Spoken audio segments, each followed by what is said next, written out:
بہت سے نوجوان ایک عمر ہوتی ہے جس میں نفسانی اور حیوانی جذبات ان کو بہت ستاتے، اور ان میں سے بہت سے سمجھدار نوجوان اپنی اس حالت سے پریشان بھی رہتے، لیکن انہیں سلیقہ نہیں سیکھا ہوتا اپنے جذبات پر کنٹرول کرنے کا۔ ان میں سے جتنے نوجوانوں کو ذرا فکر مندی نصیب ہو جاتی ہے، وہ تنہائیوں میں اپنے راز کھولتے ہیں اور وہ بتاتے ہیں کہ میں اس بری عادت میں مبتلا ہوں۔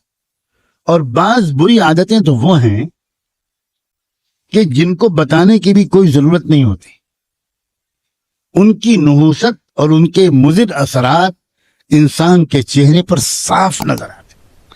ابھی چند دنوں پہلے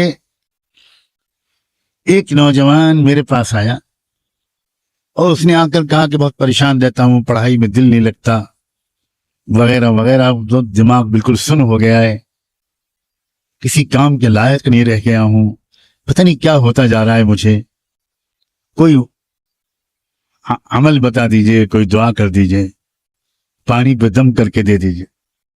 اب وہ بیچارہ کھل کے نہیں بتا پا رہا تھا، اور علامتیں بالکل صاف تھیں کہ یہ بیچارہ نوجوان یہ اپنی انرجی کو، اپنی طاقت کو یہ تنہائی میں اپنے ہاتھ سے ضائع کرتا ہے، یہ اس گناہ میں پھنسا ہوا ہے۔ میں نے اس سے کہا بیٹا ایک بات بتاؤ، کیا ماسٹربیشن کی عادت تو نہیں ہے تم کو؟ اپنے ہاتھ سے اپنی جوانی کی قوت کو نکالنا؟ بس ایک دم سے رو پڑا اور کہنے لگا حضرت 10 سال ہو گئے ہیں میں اس بیماری میں مبتلا۔ میں نے کہا بیٹا اپنے اوپر رحم کر، اپنے اوپر رہ، سوچو تمہاری صحت کتنی خراب ہو رہی، یہ تمہاری یادداشت کا کمزور ہو جانا، یہ پڑھائی میں دل نہ لگنا، یہ کنسنٹریشن کا بالکل بار بار بریک ہو جانا، سستی، کاہلی، نوجوانی کی اس عمر میں بدن میں کمزوری، یہ کسی سحر جادو چکر کی وجہ سے نہیں ہے، یہ صرف اس عادت کی وجہ سے۔ اور پھر تم ابھی اپنے اوپر ظلم کر رہے ہو، کل کو جب تمہاری شادی ہوگی تو اس وقت تم اپنے اوپر ظلم کے بعد تم تو ہوگے شرمندہ، اور تمہاری بیوی ہوگی تمہارے ہاتھ کی مظلوم، اور پھر خاندان میں تمہاری بدنامی ہوگی۔ وہ بیوی 2-4 مہینے انتظار کرنے کے بعد اپنے گھر میں شکایت کرے گی کہ یہ شوہر میرے لائق نہیں۔ چھٹکارا دلوائیے سوچ۔ شروع میں ماں باپ اپنی بیٹی کو سمجھائیں گے، مگر کب تک؟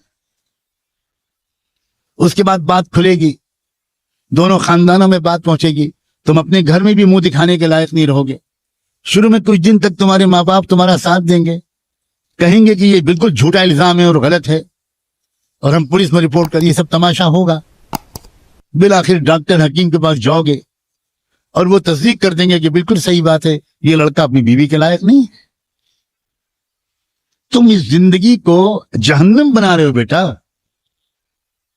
اپنے اوپر ظلم کر رہے ہو، اور یہ تو تم ابھی تم بھگت رہے ہو سزا، اور مرنے کے بعد کیا ہوگا؟ اللہ اس نوجوان کو ہمیشہ کے لیے محفوظ کر دے اور سب کو محفوظ کر دے۔ اس نے پھوٹ پھوٹ کے رونے لگا، اس نے کہا نہ میں پانی پہ دم کراؤں گا، نہ دعا و تعویذ کے لیے کہوں گا، آپ مجھے ترکیب بتائیے کہ میں اس سے کیسے اپنے کو بچاؤں۔ میں نے کہا بہت آسان ترکیب، بہت آسان ترکیب۔ دیکھو خیال دماغ میں آئے گا، خیالات کے آنے کو شروع میں روکا نہیں جا سکتا، بالکل آئے گا۔ اب تو تم اتنے زمانے سے عادی ہو گئے ہو، لیکن خیال کو عمل میں تبدیل ہونے سے روک لینا یہ تمہارے اختیار میں۔ اور اس کی ترکیب یہ ہے کہ تم فوراً اپنی حیت بدل لو۔ اگر تم لیٹے ہوئے ہو، بیٹھے ہوئے ہو، اکیلے ہو، کھڑے ہو جاؤ، اٹھ جاؤ، چہلنے لگو، چلنے لگو، وضو کرو، فوراً 2 رکعت نماز کی نیت باندھ لو، تسبیح پڑھنے لگو، درود شریف پڑھنے لگو، مکے مدینے کو یاد کرنے لگو، اپنی ذہن کو ادھر سے ہٹاؤ۔ 2 منٹ کے اندر سارا بھوت اتر جائے گا, تم نارمل ہو جاؤ. اتنی سی قوت ارادی, اتنی سی ول پاور تم کو اس تباہی سے بچا سکتی ہے. قطعاً مشکل نہیں. لیکن کیا کریں ہمارے بچے, اور اب تو بچیاں بھی سیکھتے نہیں, پوچھتے نہیں, شرماتے بھی ہیں, ڈرتے بھی ہیں. لگتا ہے ان کو کہ ہم کو ڈانٹ پڑے گی. گھر کے بڑے بوڑھے ماں باپ وہ خود عمر کے ان مراحل سے گزر چکے ہوتے ہیں, لیکن کوئی باپ اپنے بیٹوں کو یہ باتیں نہیں سمجھاتا. کوئی ماں اپنی بیٹیوں کو یہ باتیں نہیں سمجھاتی. بہت بڑا کمیونیکیشن گیپ ہے, بہت بڑا یہ ایک گیپ ہے. اسی وجہ سے ہمارے بچے برباد ہو رہے ہیں.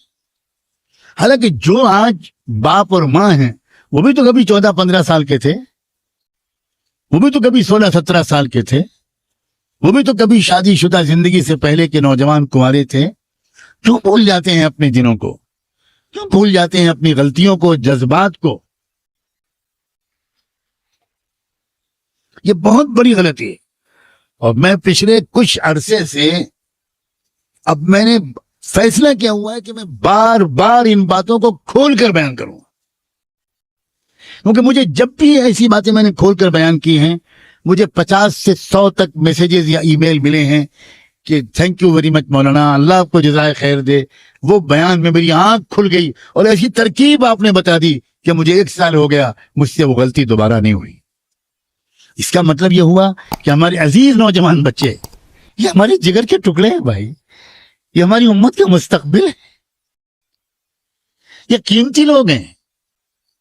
ان کو ذرا سے مشورہ دے دیا جائے پیار سے, اور مزید اللہ توفیق دے تو ان کے لیے دعا مانگ دی جائے تنہائی میں, کیا پتہ اللہ تعالیٰ ان کو ہمت دے دے اور وہ بہت آسانی کے ساتھ اس دلدل سے نکل آئیں.